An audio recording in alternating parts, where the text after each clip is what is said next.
নেতা কয় ইমান 100, কর্মীও কয় ইমান 100।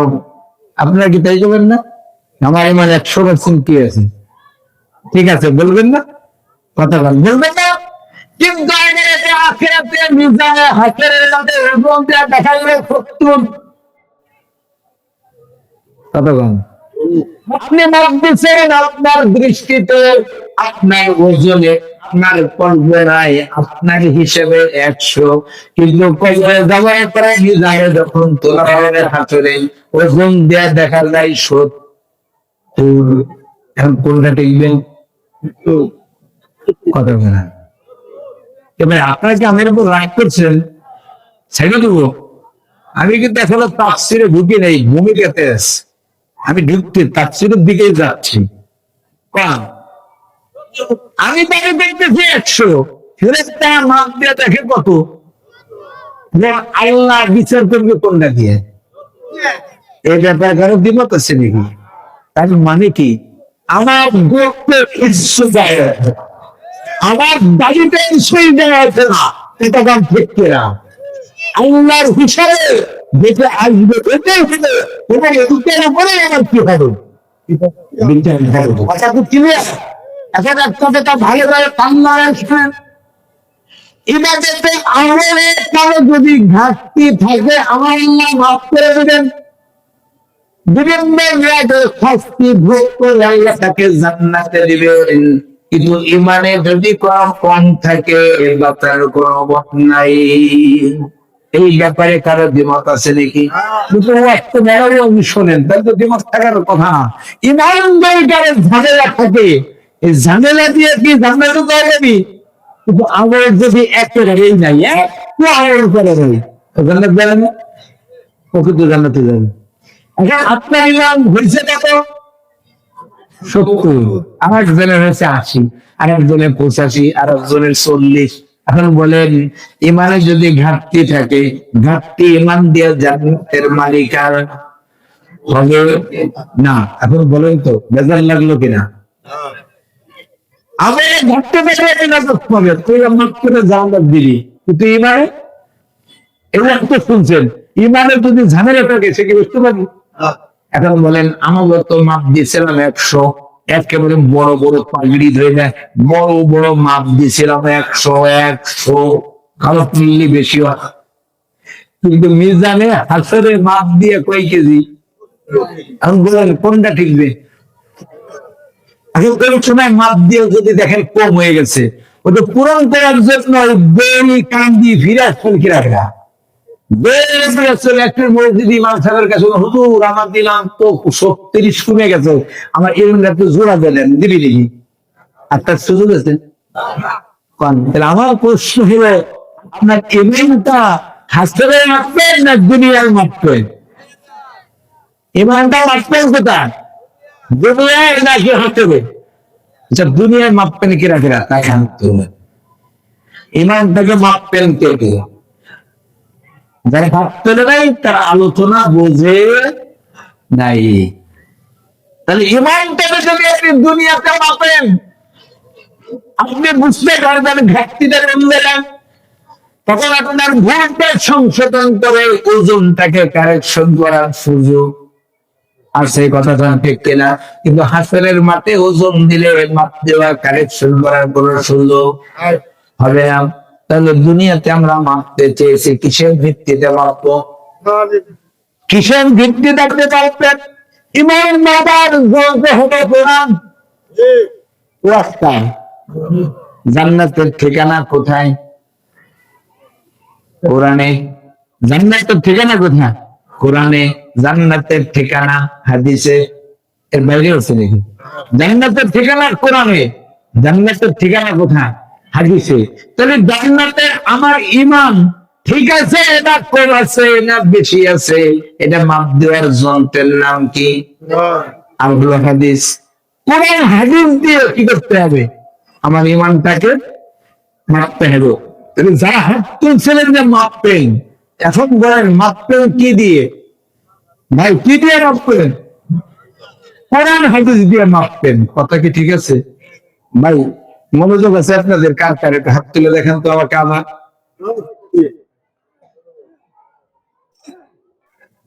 কার কার নাই এটা দেখতেছি। ওই যে ওই দোকানে দেখো মনোযোগ খুব আছে যে আপনার পিছনে, আপনার পিছনে লাল মাপলার পিছনে ওদের তাকান, খুব মনোযোগ আছে, মনোযোগ আছে। আল্লাহ মাফ করে দাও। তাহলে ইমানকে বাপ্তাদের কোরআন দিয়ে হাদিস দিয়ে এখন একটা জিনিস আমি বলি, এরপর আমি তাফসিরে ঢুকতেছি। কোরআন আপনি বলতেছেন ইমান ঠিক আছে, কোরআন যদি কয় ঠিক নাই, টিকবে না, টিকবে কোরআন এমনি টিকবে, ঠিক আছে তো? যদি দেখা যায় কোরআন বলতেছে আমার ইমানের ভেজাল আছে, সংশোধন করবেন কে? তাই হাত তোলেন।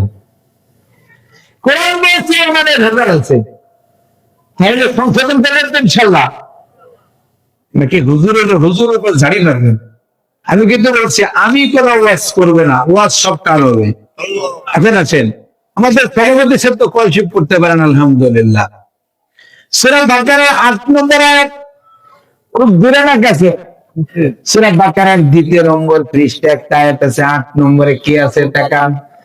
ومن الناس من يقول آمنا بالله وباليوم الآخر وما هم بمؤمنين। সভাপতি সব ঠিক আছে নাকি? ওরা আছেন, অর্থ ভুল করলে আমার বললে আমি তওবা করে চলে যাবো, অর্থ যদি ভুল হয়। মানুষের ভিতরে কিছু মানুষ আছে ইয়াকুলু আমান্না বিল্লাহ, যারা বলে আমরা আল্লাহর প্রতি ঈমান এনেছি, ওয়া বিল ইয়াউমিল আখির, পরকালের প্রতি ঈমান এনেছি। এই কথাটা বললো কিছু লোক, আল্লাহ কি বললেন? ওমা হুম বিমুমিনিন, এই লোকগুলো ঈমানদার নয়। কিছু মানুষ আছে তারা বলে ঈমান এনেছি আল্লাহর প্রতি, পরকালের প্রতি। আল্লাহ কি কয়? ঈমানদার না। এটা কি আছে কোরআনে? তাহলে এখন বলেন, কিছু লোক বলে আপনারা তো গিরামতার বুঝে যাবেন, মানুষের ভিতরে কিছু মানুষ মিলে বাজিয়া তাইজিয়া, মানুষের ভিতরে কিছু মানুষ তারা বলে আল্লাহ প্রতি মানানছি, পরকালের প্রতি মানানছি, এই ভিতরে তারা দিচ্ছে। আল্লাহ কি কয়? আমার নেই, এরা ইমানদার না। তাহলে আমি কি আপনাকে বাণিজ্যের পয়েন্টে ছিলাম? আমার পয়েন্ট কি ঠিক আছে? আমি অনেকেই বেড়ে ইমান আনছি, ইমান 100% আছে। তা আমার কথা তো হবে না, আল্লাহ বলা লাগবে। কিন্তু আল্লাহ যদি বলেন না, তাহলে আমারটা টিকবে না, আল্লাহটা টিকবে। এটা দেখেন আয়াত দিলাম আমি, এবং কয়েকশো আয়াত লাগবে আপনার, আপনার মেজাজ খারাপ হয়ে যাবে, আপনার মাথা গরম হয়ে যাবে। আল্লাহ কয় কিনে কয় তো হুজুর, আমি কিন্তু বলবো না, আমি আয়াত নম্বর বলতেছি, বাড়িতে মিলে নিন। ১ নম্বর আল্লাহ, ২ নম্বর বলেন সূরা নূর ৪৭ নম্বর আয়াত। কোন সূরা? সূরা নূরের ৪৭ নম্বর আয়াতে আল্লাহ কি বলেছেন?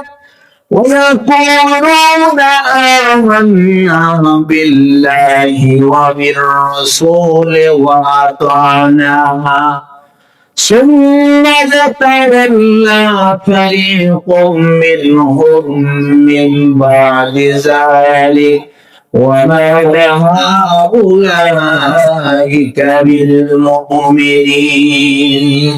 هذا الشخص اللي دلنا খেয়াল করেন সূরা নূরের কত ৪৭ নম্বর আয়াত। আমার মোবাইল নম্বর কিন্তু এই জায়গা, আপনারা আমাদের দরবার করবেন যে হুজুর বানাই বানাই ওয়াজ করে না।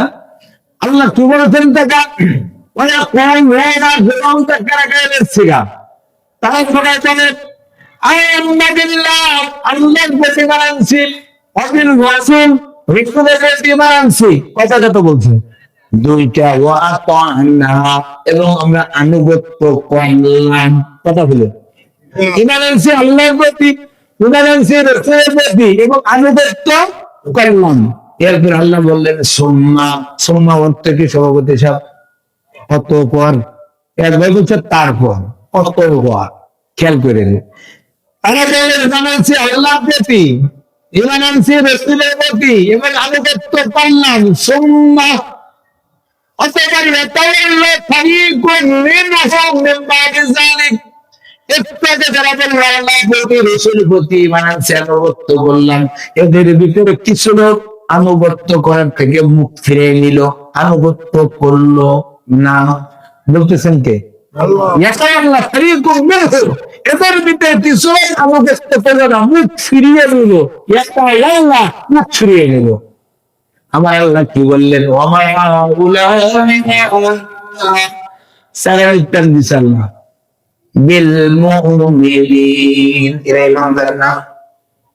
এবং বলেন আমার উপরে রাগ করেন না, আল্লাহর ওয়াজ আল্লাহর প্রতি নবীর প্রতি আনুগত্য করলাম, আনুগত্য করে নাই, আমার আল্লাহ বলছেন এরা ইমানদার নয়। তাহলে কোরআন থেকে আমি বুঝাচ্ছি ইমানের দাবি করলেই হবে না, আল্লাহ যদি বলেন ইমান নাই, টিকবে একটা। আপনি বলছেন আমি বলছি ইমানদার, আল্লাহ বলেন না তোর ইমান নাই, তাহলে টিকবে একটা। আপনি যদি রাগ করেন কার উপরে করবেন? রাগ করে লাভ কি ভাই? আসলে কিছু এরকম অসংখ্য আয়াত কোরআনের ভিতরে আছে। আমি আরেকটা আয়াত বলে আমি সূরা মুজাম্মিল 22 নম্বরে ধরবো, সেটা হলো সূরা নিসা 65 নম্বর আয়াত। কোন সূরা? কথা বলেন।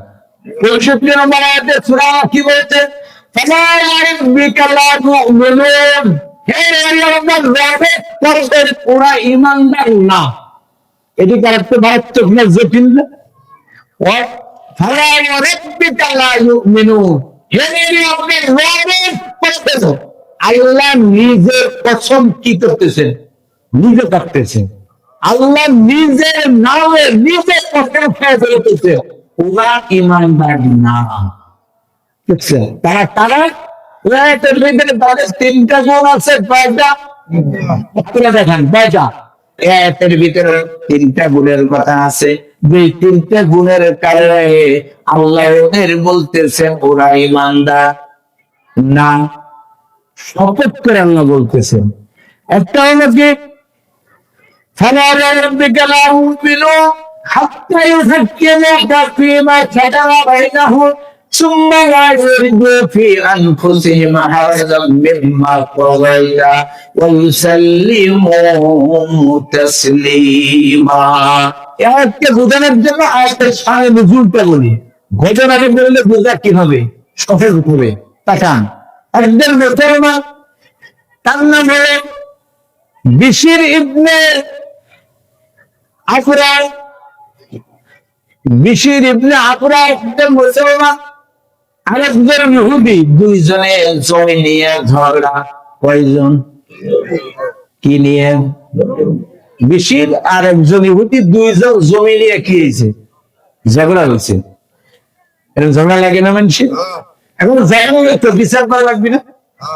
ইহুদি বলতেছে বিচারে মুহাম্মদ সাল্লাল্লাহু আলাইহি ওয়াসাল্লাম, ইহুদি বলতেছে কি বিচারক তো মুহাম্মদ। মুসলমান বলতেছে বিচারক হলো ইহুদিদের হুজুর কামরে আসলাম। কেমন লাগলো?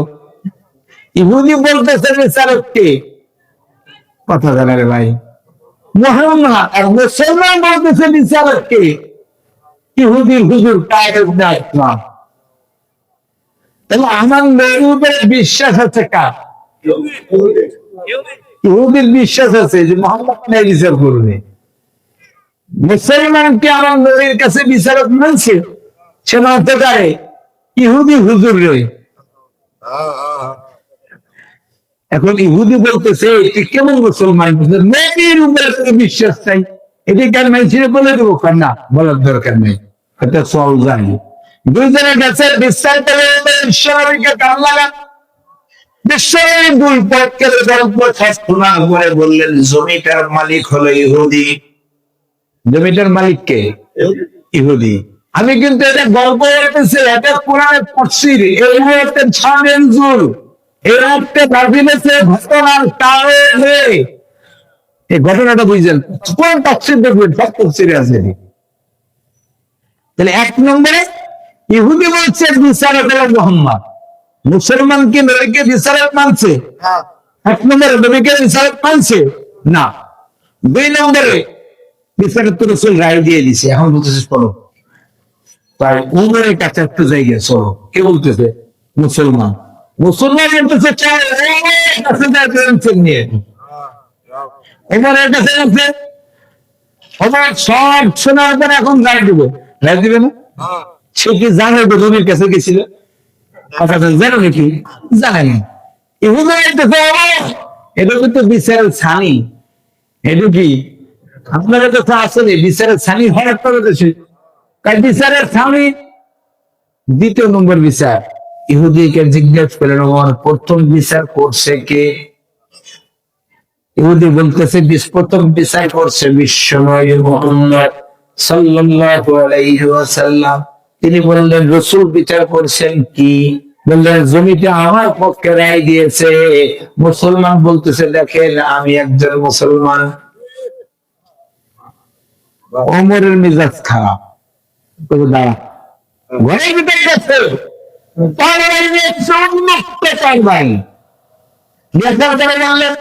যেই ব্যক্তির কাছে মুহাম্মাদের বিচার পছন্দ হয় না সেই ব্যক্তির বিচার ওদের এমনি করে কেমনি তলার দিয়ে ঘর কি করছে একটা দুই টুকরা করে ফেলছে।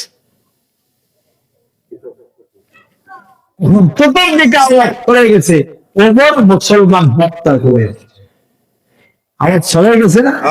বিশ্বনবীর কানে খবর গেছে ওমর মুসলমান করেছে। তখন কোরআনের কিসাসের আয়াত নাযিল হয়ে গেছে। তখন চিন্তায় পড়ে গেলেন, অস্থির হয়ে গেলেন। ওমর করলেটা কি? এখন তো কোরআনের আইন অনুযায়ী যদি বিচার হয় তাহলে ওমরের ফাঁসি হবে। কথা বলেন ঠিক কিনা? রাসূল বিচারিত হয়ে গেলেন, টেনশনে পড়ে গেলেন। ওমর করলো নাকি? রাসূল দেখেন টেনশনে পড়ে পেরেশান হয়রান হয়ে গেলেন। তখন জিবরাইল আমিন এসে বিশ্বনবীকে এই আয়াতটা শুনিয়ে দিলেন। কোন আয়াত? সূরা নিসা 65 নম্বর আয়াত। হে নবী আপনার রবের কসম, আমি আল্লাহ আমার রবের কসম খেয়ে বলতেছি তারা ঈমানদার না। কেন? যেন আপনাকে বিচারক মনে করে না। আপনাদের বিচারক মনে করে না, তারা ঈমানদার নয়। এর থেকে 2 নম্বরে আপনি বিচার করে দেওয়ার পরে আপনার বিচারের দ্বারা খুশি হয় না, বেজার অসন্তুষ্টি, তারা ঈমানদার না। কথা হলো 1 নম্বর রাসূলকে বিচারক মনে করে নাই, কিছু নেই। 2 নম্বর রাসূল যে বিচার করে দিয়েছেন এরাই কিছু খুশি হয়েছে? খুশি হয়ে তোমার কাছে তো তাই বলছি খুশি হয় নাই। 3 নম্বর পয়েন্ট হলো সাল্লিমু তাসলিমা। নিজেদের বিচার করে ফয়সালা দিলে ফয়সালা পরিপূর্ণ মানতে হবে। তোমার পক্ষে হইলেও মানতে হবে, বিপক্ষে হইলেও মানে আপনি কয়টা পয়েন্ট এখন জান্নাত হালালের বিকেলে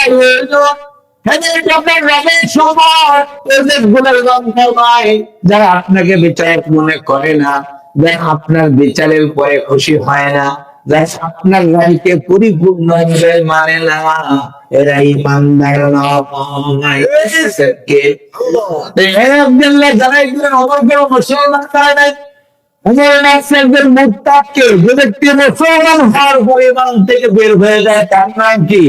মুরতাদ। আর মুরতাদের শরীয়তের শাস্তি হলো হত্যা। তাহলে ওমর কি করছে? ঠিকঠাকই করছে। এজন্য আমি এই কথা বলতে এই হাতটা তুলে আনলাম কেন? ইমানের দাবি করলে ইমানদার হওয়া যায় না। কোরআনের পাল্লায় হাদিসের পাল্লায় কি হইতে হবে? ইমানটাকে মাপ দিয়ে নিতে হবে। কথাটা ঠিক কিনা ভাই? শুর করতে সময় লাগে ভাই। এখান থেকে সেখান থেকে মেলা কিছু বলতে বলা যায়, কিন্তু তাফসীর কি লাগে? সময় লাগে। একটু দেখা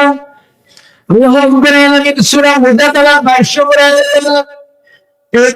এটার ভিতরে 3টে জিনিস আছে। কয়টা? আমি সব কেটে ছেড়ে দেবো, দুইটার পর আর গুরুত্বপূর্ণ কিছু কথা বলবো। 3টা পয়েন্ট আছে। কয়টা? সবাই বলেন, হাত দিয়ে দেখেন। 3টা পয়েন্ট আছে। ডান পাশে ইমানদার, ডান পাশে কি? বাম পাশে ইমান বিরোধী, আল্লাহ বিরোধী, রাসূল বিরোধী, ডানে হলে ইমানদার, বামে কি আল্লাহ বিরোধী, রসুল বিরোধী লোক। মাঝখানে আছে ভালোবাসা। মাঝখানে কি কত ভালোবাসা। তাহলে তিনটাই তো হলো, ইমাম বিরোধী, মাঝখানে কি ভালোবাসা। আল্লাহ বললেন যে ব্যক্তির ভালোবাসা আল্লাহ বিরোধী, রসুল বিরোধী লোকের দিকে ঝুঁকবে ওই ইমান কথা বল। আমি যে এতক্ষণ আলোচনা করতেছি, আমার আলোচনার সাথে আয়াতের কি মিল আছে? আমি যতই ঘুরি আমি কিন্তু জায়গা মতো আছি।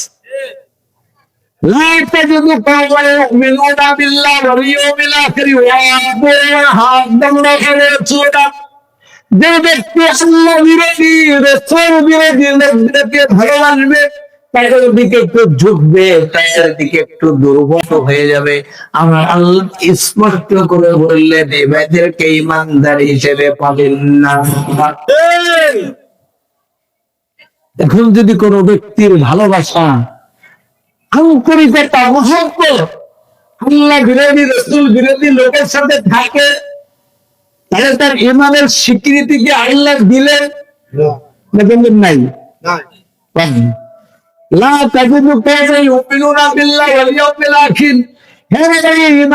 সম্প্রদায় কোনদিন এই কাজ করবে না, আল্লাহ বিরোধী, রসুল বিরোধী লোকদেরকে সে ভালোবাসবে না। আচ্ছা, এক অন্তরে একসাথে দুটো জিনিস হয়, আল্লাহকেও ভালোবাসবেন, রসুলকেও ভালোবাসবেন, আল্লাহ বিরোধী, রসুল বিরোধী লোককেও ভালোবাসবেন। একসাথে কি দুটো হয়? যদি কারা ঘরে দাঁড়াই বলেন একসাথে তো দুটো হলে, যদি ইমানদার হয় আপনার ভালোবাসা শুধু আল্লাহ, আপনার ভালোবাসা আমি শুধু রসুল, আল্লাহ বিরোধী, রসুল বিরোধী লোকদেরকে ভালোবাসা না। আমার আল্লাহর ব্যাখ্যা দিলেন, একেবারে খোলামেলা ব্যাখ্যা দিলেন, আল্লাহ দিচ্ছেন। কোরআন তো মজা লাগে, কোরআন বুঝলে মজা লাগে। আল্লাহু আকবার। আল্লাহ কি বললে? কানু আবাহ, আল্লাহ বিরোধী, রসুল বিরোধী লোকটা যদি তোমার বাপ দাদা হয়, আল্লাহ বিরোধী লোকটা যদি তোমার বাপ দাদা হয়, সেই দিকে ভালোবাসা যাবে না। এক নম্বর। যদি তোমাদের ছেলেদের নাতিপুতি হয়, তাদেরকে ভালোবাসা, কথা বলেন, রাগ করতেছেন, রাগ করলে ওনার সাথে করেন, মানে গেল দুই। তিন নম্বরে ভাই বেড়াদার, ভাই বেড়াদার, যদি ভাই বেড়াদার হয় তাদেরকে ভালোবাসা, বলে গেল তিন। যদি আত্মীয় স্বজন হয় তাদেরকে ভালোবাসা যাবে না। কে বলতেছেন? একটু মিলিয়ে নেন। আল্লাহ বিরোধী, রসুল বিরোধী লোকটা যদি বার্তা দেওয়া হয়, ছেলে মেয়ে নাতিপুতিও হয়, ভাই বেড়াদার হয়, আত্মীয় স্বজন হয়, তাদেরকে ভালোবাসার কোনো অনুমতি আমার আল্লাহ দেয় নাই। কিন্তু আজকে সমাজের দিকে তাকা, সমাজের দিকে দেখুন, আত্মীয় স্বজন, ভাই বেড়াদার, পরিবারের যদি আল্লাহ রসুল সিরিয়াল থেকে পাঠ করে যায়, নাম থেকে কেনা আল্লাহ রসুল কি বাদ পড়ে যায় না? আল্লাহর ভালোবাসা থাকে না, ওদের ভালোবাসা, রসুলের ভালোবাসা না ওদের ভালোবাসা। কি কথা বোঝা যাচ্ছে না নাকি? কত করতেছ? আল্লাহ বলছে, আপনি বোঝাপড়া গেলে ওটার সাথে করেন।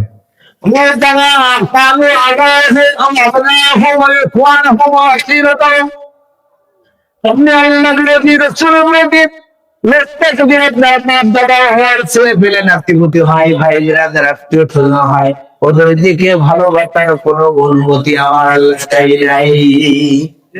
ঠিক কিনা? এরপরে আল্লাহ কি বললেন? যেহেতু ইমানের আলোচনা, আল্লাহ কি বললেন?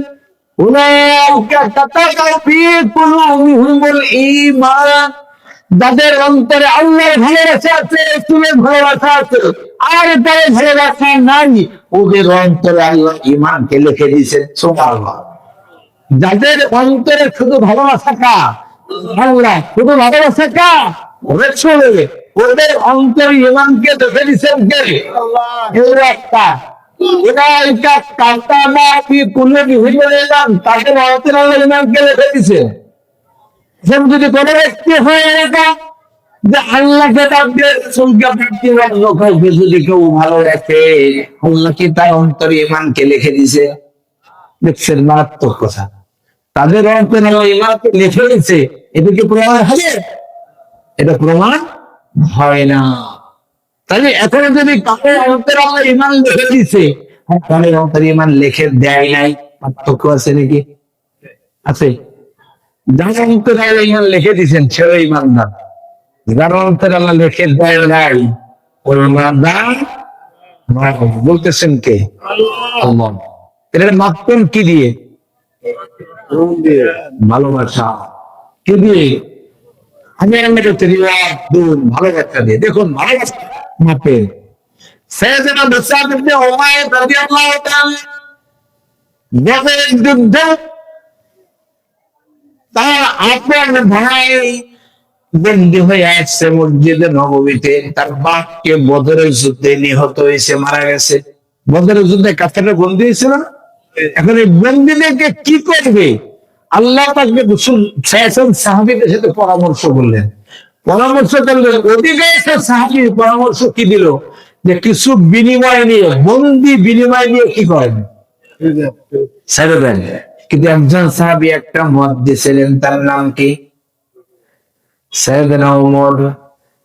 কি মত দিয়েছিলেন? বন্দী হত্যা করেন। ওই কথা বলছেন, হত্যা করেন। শুধু তাই না, হত্যা করে যার যার রক্তের সম্পর্ক তাই হত্যা করবে। বাপ ছেলেকে হত্যা দেবে, ছেলে বাপকে হত্যা দেবে, ভাই ভাইকে হত্যা দেবে, ভাই তার সন্তানকে হত্যা করবে, রক্তের সম্পর্ক যে তার হত্যা করবে। এ পরামর্শ দিয়েছিলেন কি? সাইয়েদনা ওমর। পরবর্তীতে ওমরের জীবনে পড়ে এরকম একদম মসজিদের নববীতে রাসূল বসে আছেন, ওমরের দিকে তাকায় রাসূল বলছেন, ওমর তুমি আছো তাই আমরা আছি। কথা বলছেন না? ওমর তুমি আছো তাই আমরা আছি, কারণ তোমার পরামর্শ আল্লাহর পরামর্শ। আল্লাহর সিদ্ধান্ত ছিল সবগুলোর কি করা? হত্যা করা। যেহেতু রাসূল পরামর্শের ভিত্তিতে রায় গেছেন, আল্লাহ সংশোধনী দিয়েছেন যে আল্লাহর চাহিদা ছিল ওইটা, যেটা বলছে কে? ওমর।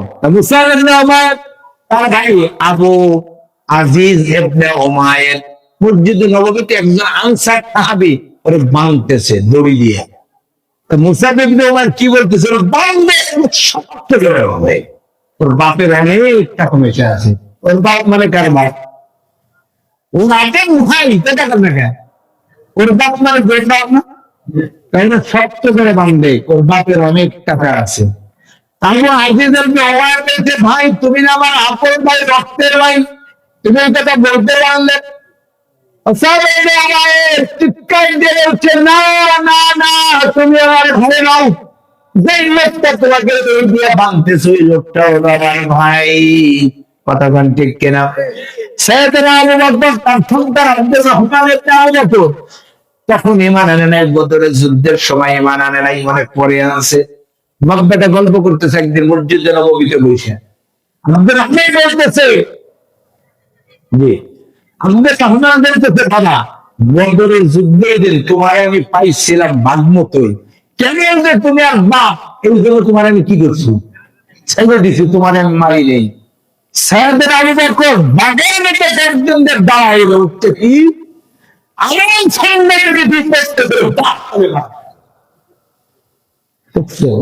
এর নাম কি? ভালো রাখা, আল্লাহর ভালো রাখা, নবীর ভালো রাখা, ইসলামের ভালো রাখা। কথা ঠিক কিনা? সেটা আজকে আমাদের আল্লাহর ভালোবাসা, নবীর ভালোবাসা, ইসলামের ভালোবাসা আছে। রাখার ওই যে বাচ্চা আছে যদি দাঁড়ায়, আল্লাহ এসে গেছে। যদি সন্তান এসে দাঁড়ায়, ভাই বেড়াদার দাঁড়ায়, আত্মীয় স্বজন দাঁড়ায়, দলের কেউ যদি দাঁড়ায়, ও আল্লাহ শেখ কথা কয় না। একদিন আর হাত আল্লাহ বিরোধী, রসুল বিরোধী অনেক হুজুর ব্যাখ্যা করতে পারেন, যেখানে আল্লাহ বিরোধী, রসুল বিরোধী বলতে আল্লাহ কাফেরদের কথা বলছেন না। আল্লাহ এখানে শুধু কাফেরদের কথা বলে নাই। ওদের বলে দিতেছি আমি, কেউ অব্যাখ্যা করবেন না শেষ পুজো করে। এ আয়াতের ব্যাখ্যা করছেন বিশ্বনবী নিজে। এ আয়াতের ব্যাখ্যা করছেন কে? আপনি দেখেন মুস্তাফিজ আহমদের ভিতরে বিশ্বনবী এই আয়াতের তাফসীর করছেন কিভাবে টাকা। আমার নবী দোয়া করতেন প্রত্যেক সময়, কি দোয়া করতেন একটু খেয়াল করেন। আল্লাহুম্মা লা তাজআল লিফাজিরিন ওয়া লিরাওয়ায়াতিন লিফাসিকিন আলাইয়া ইয়াদান ওয়া লা নি'মাতান ফায়াদুহু qalbi ওয়া রূহিতু ইলাইয়া